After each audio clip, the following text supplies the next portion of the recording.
إن الحمد لله نحمده ونستعينه ونستغفره ونعوذ بالله من شرور أنفسنا ومن سيئات أعمالنا من يهده الله فلا مضل له ومن يضلله فلا هادي له وأشهد أن لا إله إلا الله وحده لا شريك له وأشهد أن محمدًا عبده ورسوله يا أيها الذين آمنوا اتقوا الله حق تقاته ولا تموتن إلا وأنتم مسلمون يا أيها الناس اتقوا ربكم الذي خلقكم من نفس واحدة وخلق منها زوجها وبث منهما رجالا كثيرا ونساء واتقوا الله الذي تساءلون به والأرحام إن الله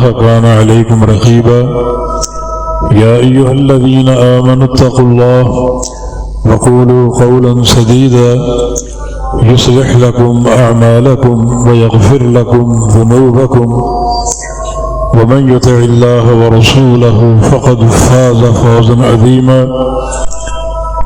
أما بعد فإن خير الحديث كتاب الله وخير الهدي هدي محمد صلى الله تعالى عليه وسلم وشر الأمور محدثاتها وكل محدثة بدعة وكل بدعة ضلالة وكل ضلالة في النار من يطع الله ورسوله فقد رشد واهتدى ومن يعص الله ورسوله فقد ضل وغوى اللهم صل على محمد وعلى آل محمد كما صليت على إبراهيم وعلى آل إبراهيم إنك حميد مجيد اللهم بارك على محمد وعلى آل محمد كما باركت على إبراهيم وعلى آل إبراهيم إنك حميد مجيد سبحانك لا علم لنا إلا ما علمتنا إنك أنت العليم الحكيم رب اشرح لي صدري ويسر لي أمري واحلل عقدة من لساني يفقه قولي أعوذ بالله من الشيطان الرجيم من همزه ونفخه ونفسه بسم الله الرحمن الرحيم إن الذين آمنوا وعملوا الصالحات كانت لهم جنات الفردوس نزلا خالدين فيها لا يبغون عنها حولا قل لو كان البحر مدادا لكلمات ربي لنفد البحر قبل أن تنفد كلمات ربي ولو جئنا بمثله مددا قل إنما أنا بشر مثلكم يوحى إلي أنما إلهكم إله واحد فمن كان يرجو لقاء ربه فليعمل عملا صالحا ولا يشرك بعبادة ربه أحدا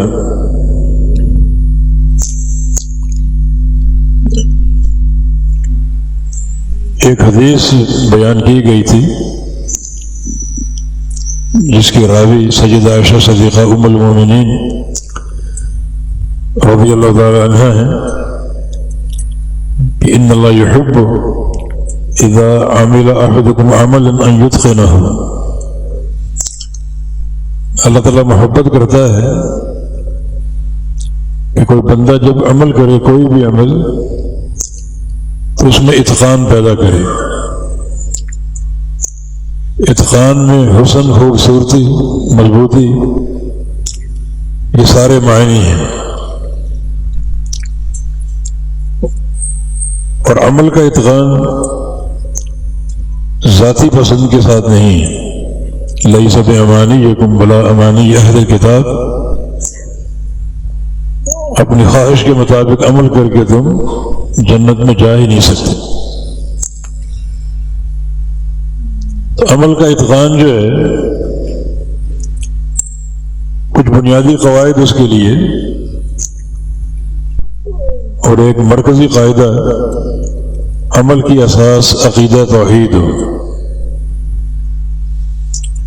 کہ ماہ رمضان آنے والا ہے، یہ بڑا قیمتی اللہ تعالیٰ کا مہمان ہے، جس کی کوئی گھڑی اسے ہم ضائع کرنے کے متحمل نہیں ہو سکتے۔ تو روزے میں اتقان کی کیا شکل ہو سکتی؟ روزے کا حسن کیا ہے اور اس کی مضبوطی اور خوبصورتی اور بہتری کن قواعد پر قائم ہے؟ تو پہلا قاعدہ تو ایمان اور توحید کا ہے۔ اللہ تعالیٰ نے اہل ایمان کو حکم دیا، کتب علیکم الصیام یا ایھا الذین آمنوا کتب علیکم الصیام۔ تو کتب علیکم الصیام سے قبل یا ایھا الذین آمنوا کو پہچانے، یہ خطاب اہل ایمان کو ہے۔ تو اس عمل سے قبل، صیام سے قبل مومن ہونا ضروری ہے،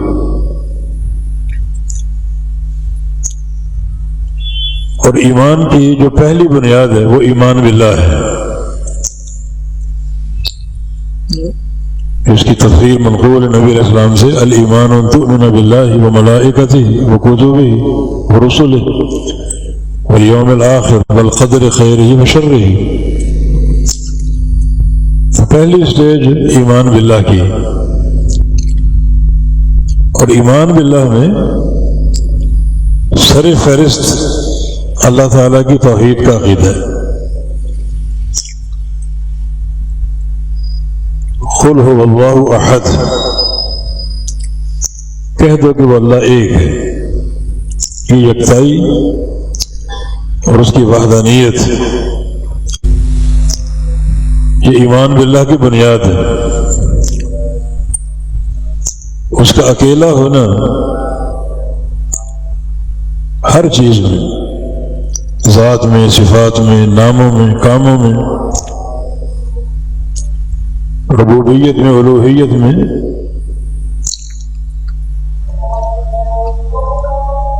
اس کو اکیلا ماننا ضروری ہے۔ اور اس کی توحید کا اقرار و اعتراف ضروری ہے، اور یہ ایمان کی بلکہ پورے دین کی پہلی سٹیج ہے۔ نبی علیہ السلام کا ارشاد گرامی ہے،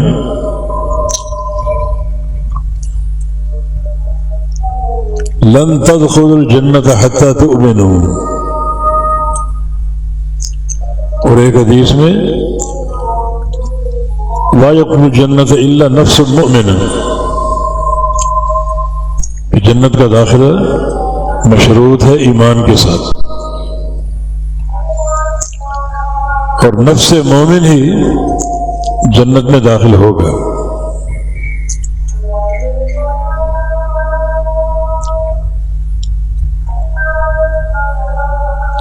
یہ ایمان کی اہمیت ہے، اور ایمان میں سر فہرست اللہ تعالیٰ کی توحید کا عقیدہ ہے۔ یا ایھا الذین آمنوا میں ضروری ہے کہ خطاب ان لوگوں کے لیے ہے جو ایمان کے تمام تقاضوں کو پورا کرتے ہیں، اور اولین تقاضا اللہ تعالیٰ کی توحید کا عقیدہ ہے۔ اس کے بعد توجہ دو کتب علیکم الصیام پر، یہاں پر روزے فرض کیے گئے۔ پہلے ایمان کی سٹیج تو درست کر لو، اس کو سنوار لو۔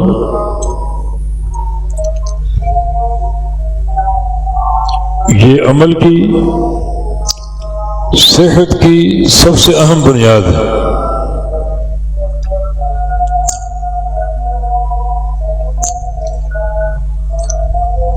مانا توحید میں خلل ہے تو اللہ تعالیٰ کوئی عمل قبول نہیں کرتا۔ وَلَقَدْ أُوحِيَ إِلَيْكَ وَإِلَى الَّذِينَ مِنْ قَبْلِكَ لَئِنْ أَشْرَكْتَ لَيَحْبَطَنَّ عَمَلُكَ۔ اللہ تعالیٰ اپنے انبیاء سے مخاطب ہے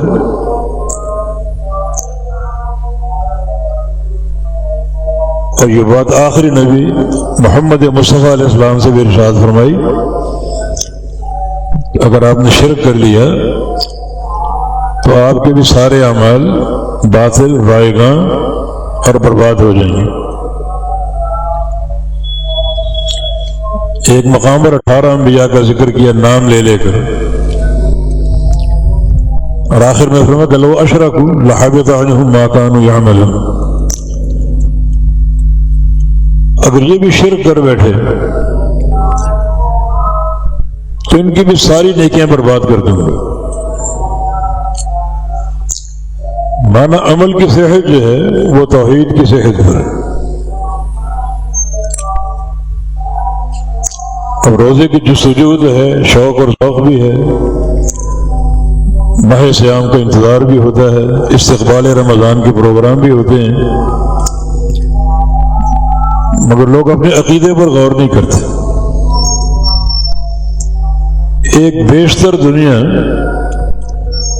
عقیدہ توحید کے امتحان میں فیل ہو جاتی ہے تو اس کی پھر کوئی نیکی، اس کا صیام اور قیام، تلاوت قرآن، صدقہ اور زکوٰۃ اللہ تعالی قبول نہیں کرے گا۔ تو اگر اتقان عمل کی طرف آنا چاہتے ہو تو ہر عمل کی جو پہلی بنیاد ہے، عمل کی صحت کی، خوبصورتی کی، اور جو عمل کا حسن ہے، وہ عقیدہ توحید کے ساتھ مشروط ہے۔ اللہ پر ایمان بڑا پختہ ہو، مضبوط ہو، اور ایمان میں سر فہرست توحید کا عقیدہ ہے۔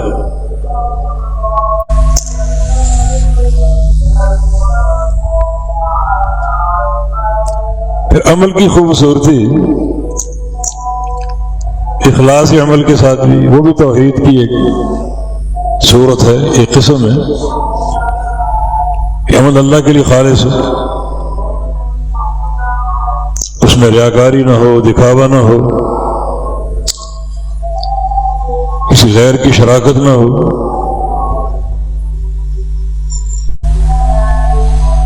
حدیث قدسی میں انا اغنى الشركاء عن الشرك من عمل عملا اشرك فيه غيري تركته وشركه۔ اللہ فرمائے جتنے شرکاء ہیں میں سب میں بے پرواہ ہوں۔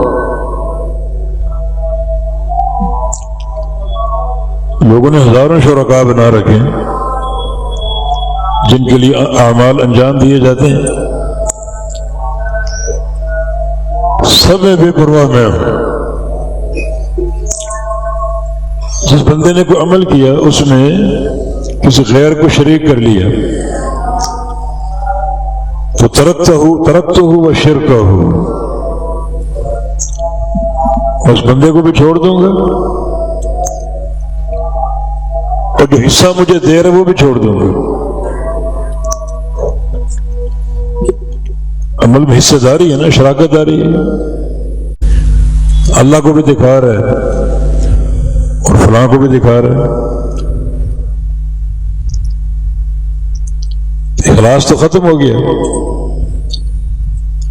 عمل میں شراکت داری آ گئی، تمہیں بھی چھوڑ دوں گا اور جو حصہ مجھے دینا چاہ رہے وہ بھی چھوڑ دوں گا۔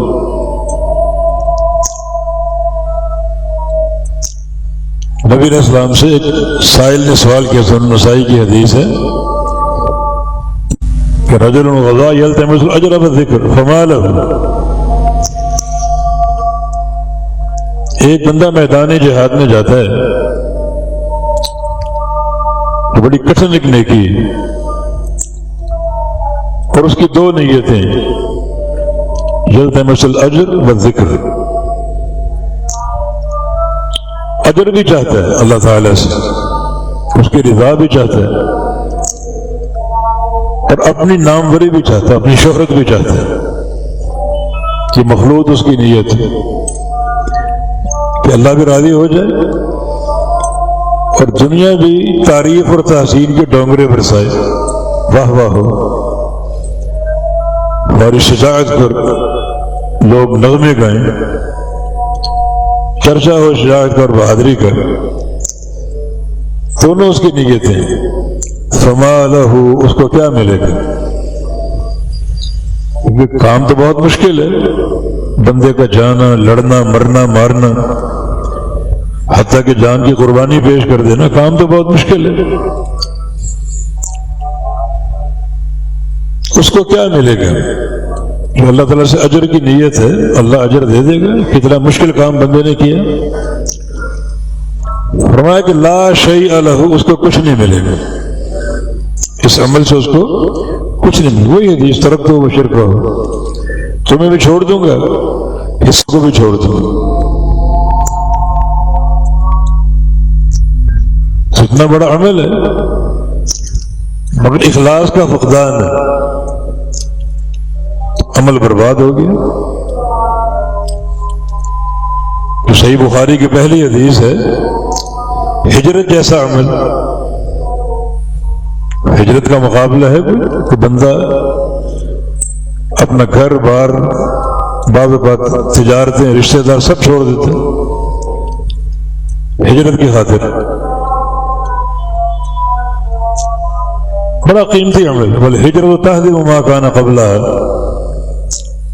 یہ ہجرت کا اجر ہے. یہ ایک ایسا عمل ہے، اگر آپ نے ہجرت کر لی اللہ کی رضا کے لیے تو سابقہ زندگی کے سارے گناہ معاف ہو جائیں، سب کبیرہ صغیرہ سب معاف ہو جائیں.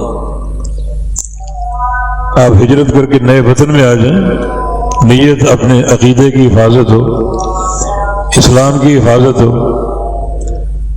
شرک و کفر سے بچنے کی نیت ہو، تو بڑی قربانی ہے. اللہ تعالیٰ سابقہ زندگی کے سارے گناہ معاف کر دے گا ہجرت کے عمل سے. مگر یہ عمل بھی اگر اللہ کی رضا کے لیے نہیں ہے تو اللہ تعالیٰ قبول نہیں کرے گا. نبی علیہ السلام کے دور میں ایک شخص تھا، مہاجر ام قیس، اس کا لقب پڑ گیا مہاجر ام قیس. وہ مکہ میں ام قیس نامی خاتون کی محبت میں گرفتار تھا. ام قیس نے ہجرت کی مکہ سے مدینہ آ گئی، وہ بھی اس کے پیچھے پیچھے آ گئی. مقصود ہجرت نہیں تھی، مقصود ام قیس تھی. حالانکہ عمل یکساں سارا، مکہ اس نے بھی چھوڑا، وطن اس نے بھی چھوڑا، اہل اس نے بھی چھوڑا، مگر توحید کی خاطر نہیں، عقیدے کی خاطر نہیں، ایک خاتون کی خاطر. اور اللہ کے نبی نے ذکر بھی کیا، جس کی ہجرت اللہ اور اس کے رسول کے لیے، اس کو اس کا اجر ملے گا، بے تحاشا اجر. اور جس کی ہجرت دنیا کے لیے یا کسی عورت سے نکاح کے لیے، جو اس کی نیت وہ اس کو ملے گا، ملے یا نہ ملے، اجر نہیں ملے گا، ثواب نہیں ملے گا. تو عمل بہت قیمتی ہے، مگر اخلاص کے فقدان کی بنا پر ضائع ہو گیا، برباد ہو گیا. تو اتقان عمل میں ضروری ہے عمل کرنے والا مخلص ہو. میں نے بتایا تھا کہ اخلاص کے 3 مرحلے ہیں، ایک قبل عمل، اور ایک اثناء عمل، اور ایک بعد عمل. قبل عمل یہ کہ عمل سے قبل اپنے دل کو اخلاص سے بھر لو. اگر حج کا پروگرام بن گیا تو ضروری نہیں کہ دنیا میں چرچا کرتے پھرو، ایک ایک سے ملنے جاؤ، حج کے لیے جا رہا ہوں. شیطان ساتھ ہوتا ہے، وہ ریاکاری کا وار کر دے تو سفر سے قبل ہی سارا ثواب ختم، ابھی گئے بھی نہیں، سب برباد کر کے بیٹھ گئے.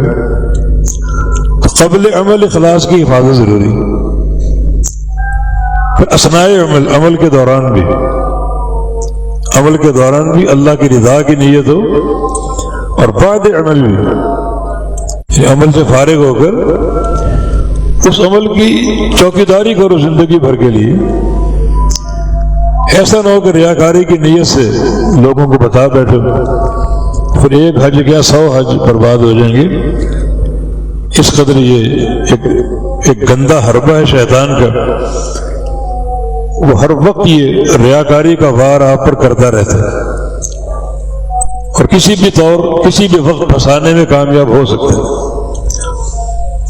یہ اتقان عمل کے خلاف ہے. اتقان عمل کیا ہے؟ مکمل اخلاص کی حفاظت، قبل العمل واثناء العمل وبعد العمل. پوری زندگی بندہ مخلص ہو کر رہے اور اخلاص کے تعلق سے اپنے عمل کی پہرے داری کرے، چوکی داری کرے، شیطان وار نہ کر سکے. عمل کے اتقان میں نبی علیہ السلام کی سنت کی محبت ضروری ہے. عمل کے تعلق سے سنت کی محبت کیا ہے؟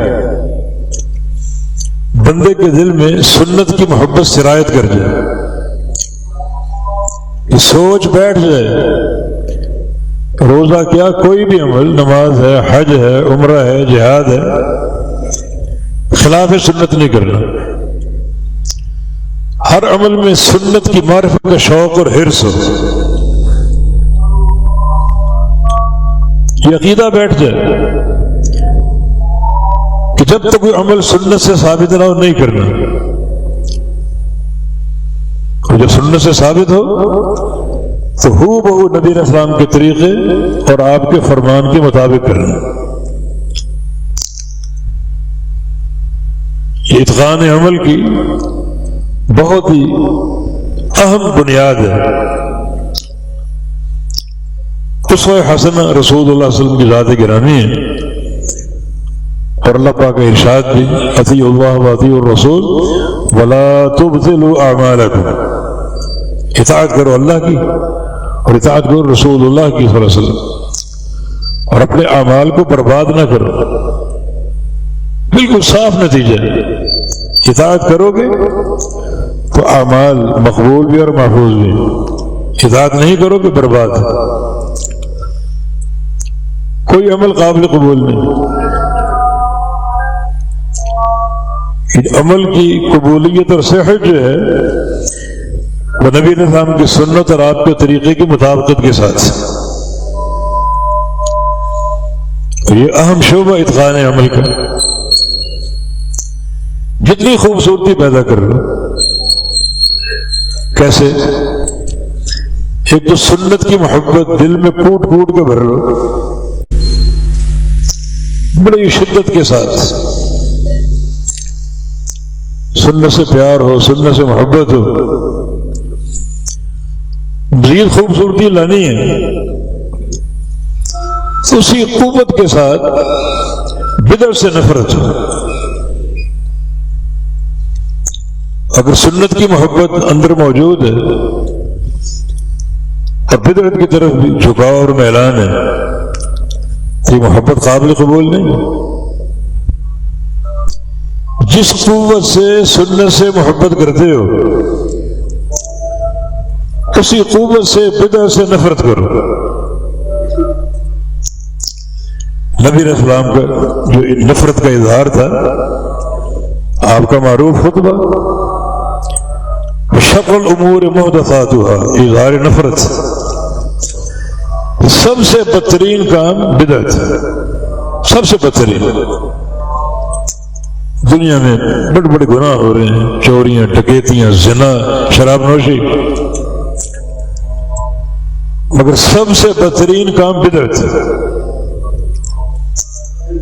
جب الفاظ آپ کی ادا فرماتے، صحیح مسلم کی حدیث ہے، احمر وجهه وعلى صوته فانتفخت اوداجه، آواز اونچی ہو جاتی اور یہ گردن کی رگیں پھول جاتی، چہرہ سرخ ہو جاتا. صحابہ کہتے بعض اوقات یہ آواز ہم نے مدینے کے بازار میں سنی. آپ ممبر پر کھڑے ہیں مسجد نبوی کی، مدینے کے بازار میں سنی، اتنی بلند آواز، اتنا غضب کا اظہار اور چہرے کی سرخی، رگوں کا پھول جانا. یہ رویہ سارا بدعت سے نفرت کی غمازی کرتا ہے. تو جتنا اتقان پیدا کرو گے اتنا فائدہ مند ہے. یعنی عمل میں سنت کی محبت کا جذبہ ہو اور محبت دل میں کار فرما ہو بڑی شدت اور قوت کے ساتھ. اسی شدت اور قوت کے ساتھ بدعت کی نفرت ہو. اور اگر الولاء والبراء کے عقیدے کو سامنے رکھیں تو ایک چیز اور ساتھ جوڑ دو، سنت کی محبت کے ساتھ ساتھ اہل السنہ کی محبت، تاکہ محبت پوری ہو جائے. بدعت کی نفرت کے ساتھ ساتھ اہل بدعت کی نفرت، تاکہ نفرت کا معنی پورا ہو جائے.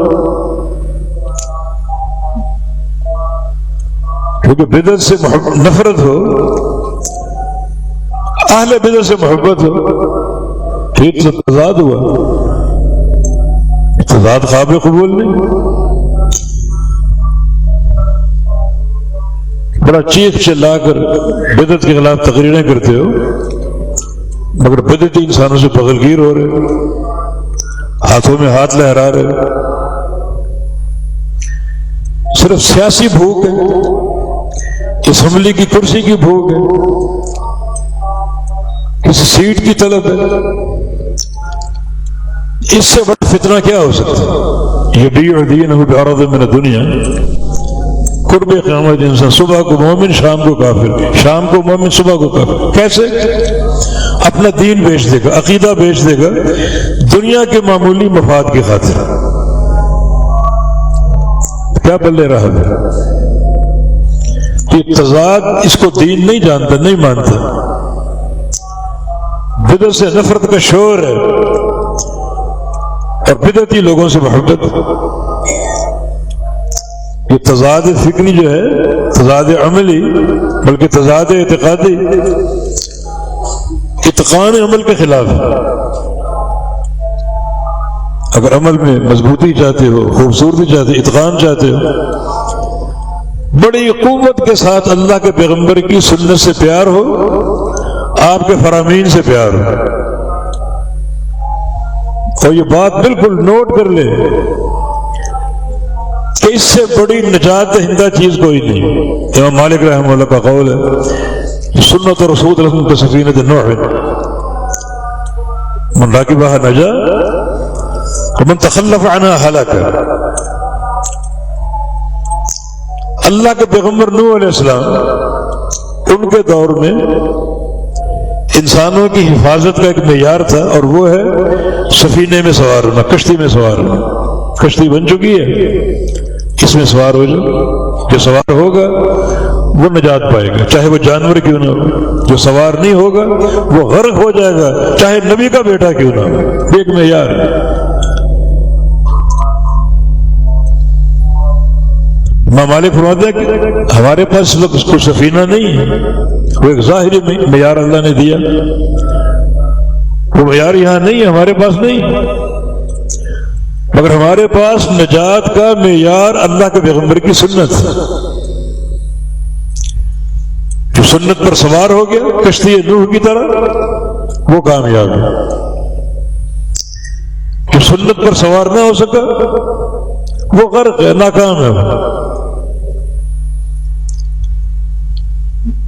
نوح علیہ السلام کے سفینہ کے مقابلے میں لوگوں کی رائے بالکل باطل تھی. بیٹے نے بھی کہا یہ سفینہ موجود ہے، میں پہاڑ پہ چڑھ جاؤں گا. ان فرمان رسول کے مقابلے میں عقل کی بات کر رہا ہے، میں پہاڑ پہ چڑھ جاؤں گا.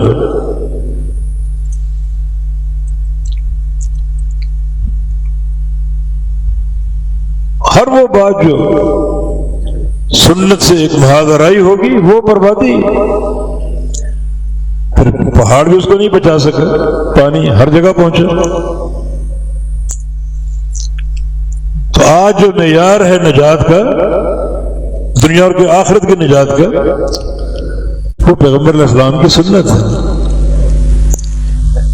اعتقادی اعتبار سے سنت کو دل میں بسا لو، کہ تہیہ کر لو، خلاف سنت کوئی کام نہیں کرنا.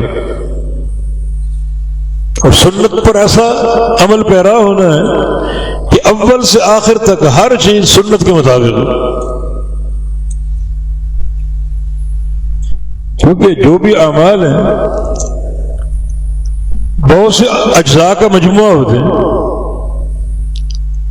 حج بہت سے اجزاء کا نام ہے، جس میں احرام بھی ہے، طواف بھی ہے، سعی بھی ہے، صفا مروہ ہے، عرفات ہے، قربانی مزدلفہ ہے۔ ہر چیز پر سنت کا رنگ ہے، حج کی خوبصورتی ہے۔ کوئی چیز خلاف سنت ہو گئی، خوبصورتی ختم ہو جائے۔ اپنے حج کے دوران نبی علیہ السلام نے کچھ صحابہ کو اکٹھا دیکھا۔ بھائی کیوں اکٹھے ہیں، کیا ہوا؟ یہ ایک بندہ بے ہوش پڑا ہوا، اس کو سنبھال رہا، اس کو چلانے کی کوشش کر رہا۔ بے ہوش کیوں ہو گیا؟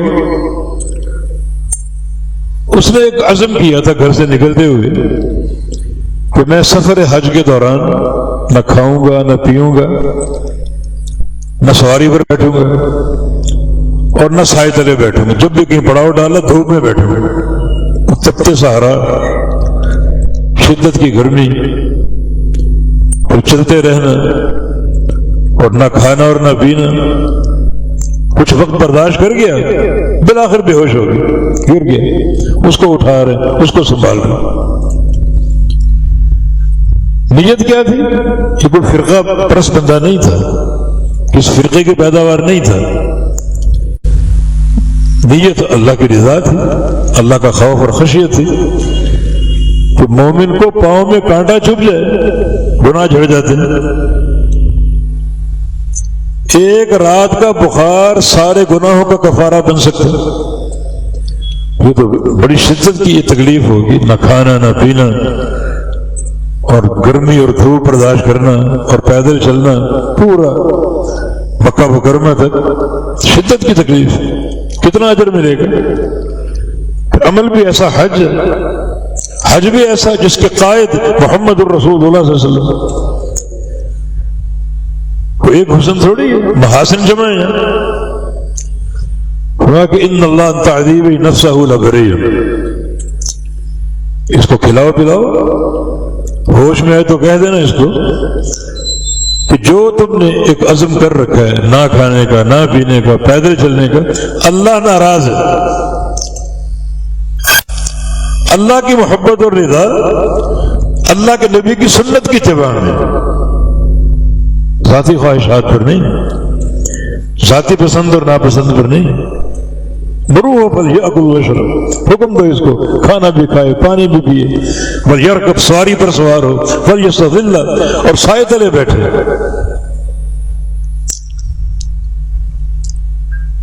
نہیں، حج سے قبل اس نے چند چیزیں سوچ کر اپنا لی، اللہ کو ناراض کر لی، اللہ کی رضا اور کی محبت، اللہ کے حبیب کی سنت کی اتباع میں۔ جس شدت کے ساتھ سنت سے پیار ہوگا، سنت کی عقیدت ہوگی، سنت کی محبت ہوگی، اسی شدت کے ساتھ اگر بدعت کی نفرت ہوگی تو اللہ اس عقیدے کو جاننے والا ہے۔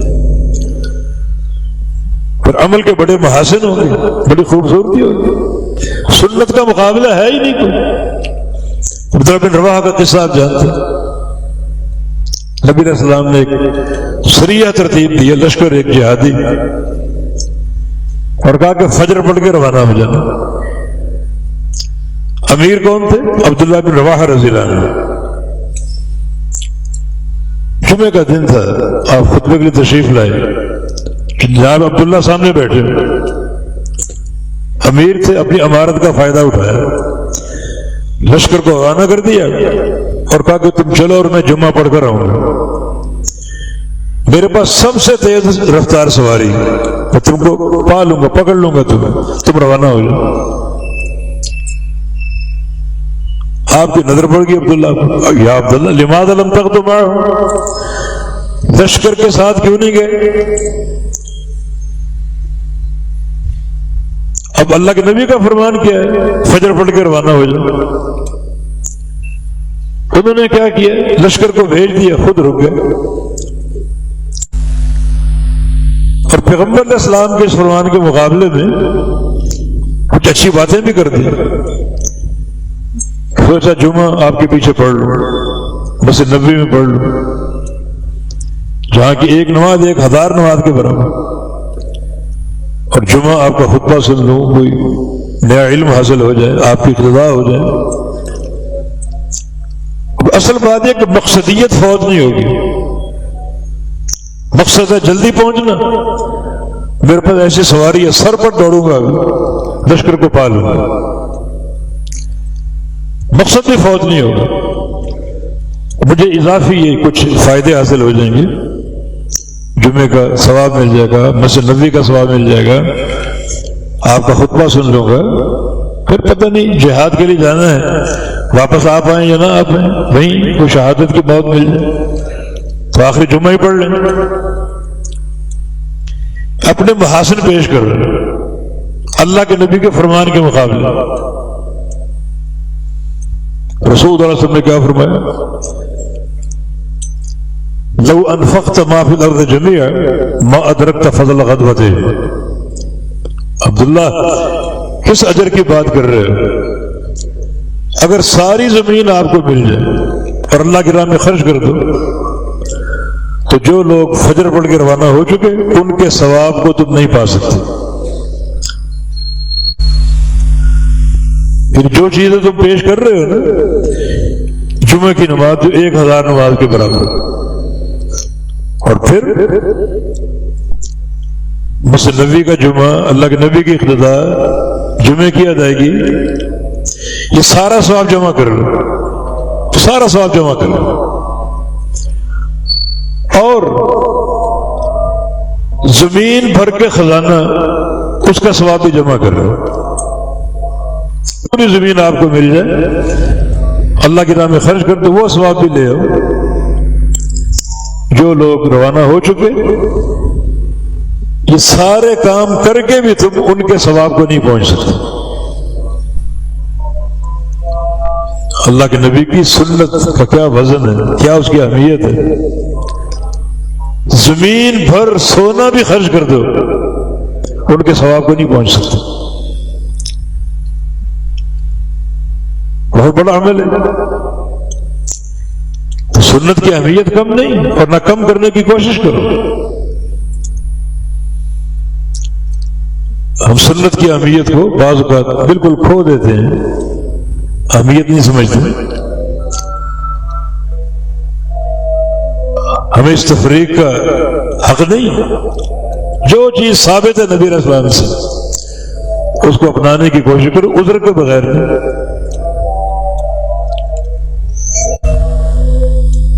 نماز کا رفع الیدین ہے، اہمیت نہیں، کوئی کر لو نہ کر لو. لوگ سوال کرتے ہیں، بات کرتے ہیں کہ قبر میں یہ سوال نہیں ہوگا رفع الیدین کیا یا نہیں کیا، قیامت کے دن یہ سوال نہیں ہوگا رفع الیدین کیا یا نہیں کیا. کیوں نہیں ہوگا؟ نبی علیہ السلام کو اسوہ کیا ہے، پھر آپ کا جو سیمپل اور نمونہ وہ کیا ہے؟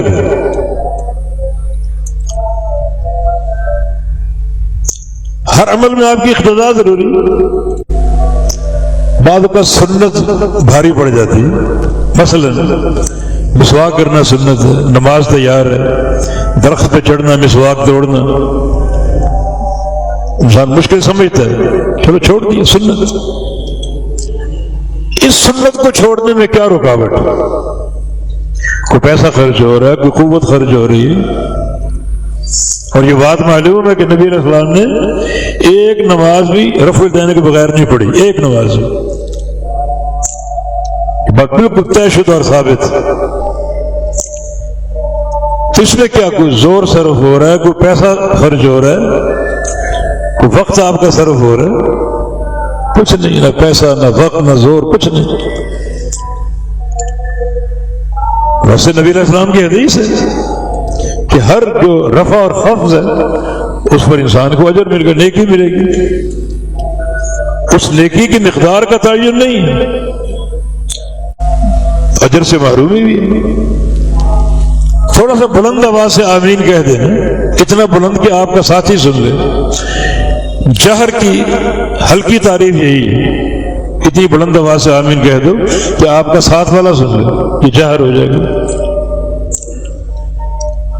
اس کیا ہے، آمین کہو نہ کہو، آہستہ کہو زور سے کہو، کیا فرق ہے؟ سنت. یہ باتیں سنت کا اخفاف ہے، استخفاف ہے، سنت کی حقارت ہے. سنت کی تحقیر ہے یہ، سنت کے مقام کو گھٹانے کی سازش ہے، جس کو اہمیت نہیں دیتے اس کو دین نے اہمیت دی ہے۔ اذا قال الامام غیر المغضوب علیہم ولا الضالین فقولوا آمین، آمین کہو، کیونکہ اوپر ملائکہ بھی آمین کہتے ہیں، نیچے تم بھی آمین کہو، اور جس کی آمین ملائکہ کی آمین سے مل گئی اس کے سابقہ سارے گناہ معاف ہو جائیں۔ آپ کہتے ہیں اہمیت نہیں ہے کوئی، بس امت کی وحدت ہونی چاہیے، فرقہ بندی سے گریز کرو۔ فرقہ بندی سنت کو چھوڑ کر ہوتی، سنت کو اپنانے میں فرقہ بندی۔ کتنا بڑا اجر ہے جو آپ ایک سازش کے تحت ضائع کر رہے ہیں، کیونکہ ہمارے ہاں اونچی آمین نہیں، ہمارے ہاں تمہارے ہاں کیا ہے، یہ دین ہمارے ہاں اور تمہارے ہاں کی بات، تمہارے گھر کی لونڈی ہے کہ تمہارے باپ دادا کی لونڈی ہے؟ دین اللہ کے نبی کی شریعت ہے، اب اللہ کے نبی کا فرمان ہے، اللہ کے نبی کی سنت ہے، کسی کے گھر کی لونڈی نہیں۔ بڑے بڑے اصحاب امامہ پگڑیوں والے رکوع کے بعد کی دعا یاد ہے، ربنا لک الحمد حمدا کثیرا طیبا مبارکا، یاد نہیں؟ آپ کے بچے بچے کو یاد ہے، تو سنت ہے۔ ایک شخص نے یہ الفاظ بلند آواز سے کہہ دی، فرمایا کس نے کہے یہ الفاظ؟ وہ کانپنے لگا، مجھ سے غلطی ہو گئی تھی، آؤ میرے پاس۔ جب تم یہ الفاظ کہہ رہے تھے 30 فرشتے آسمان سے لپکے، 30 فرشتے دوڑے آ رہے ہیں، ہر فرشتے کی خواہش کے الفاظ میں پہلے کیچ کروں اور اللہ کو پیش کروں۔ 30 فرشتے لپکے ان الفاظ کے لیے۔ اللہ تعالیٰ کے لیے حمد، ربنا لک الحمد، اے ہمارے رب تیرے لیے ساری تعریفیں۔ اللہ اپنی تعریف پر خوش ہوتا ہے، خود اپنی تعریف کرتا ہے، بار بار کرتا ہے۔ دین حمد اور تعریف کا دین، اور حمد بھی کیسی؟ حمدن کثیر، حمد کثیر طیب، بہت ہی عمدہ، مبارکن فی، جس میں اور برکتیں ہوں اور اس کو بڑھا چڑھا دیا جائے۔ چھوٹا سا جملہ، کتنی اس میں جامعیت ہے، معانی کی وسعت ہے، اللہ کی حمد مطلق کا اقرار ہے۔ 30 فرشتے لپکے نیچے کہ الفاظ میں لے لوں اور اللہ کو پیش کروں۔ تو محض ایک سنت کا بہانہ بنا کر ٹال دینا ہر عمل کو کہ امت میں وحدت ہو، امت کا اتحاد پارا پارا نہ ہو، کہ وحدت کی اساس تو عقیدہ ہے، وحدت کی اساس سنت ہے۔ اس اتحاد میں عقیدہ نہ ہو، سنت نہ ہو، اس کا فائدہ وہ قطعاً کارآمد نہیں۔ تو بات ہو رہی اتقان عمل کی، اتقان عمل میں فہم سنت، عمل میں سنت بڑی اس کی اہمیت ہے۔ سنت کی اہمیت کا شعور ہو، دل میں عقیدے کے طور پر یہ بات گامزن ہو، قائم ہو، اور پھر ہر عمل کے انجام دے ہی نبی علیہ السلام کے طریقے اور آپ کی سنت کے مطابق۔ اجر کیا ہے بیان نہیں،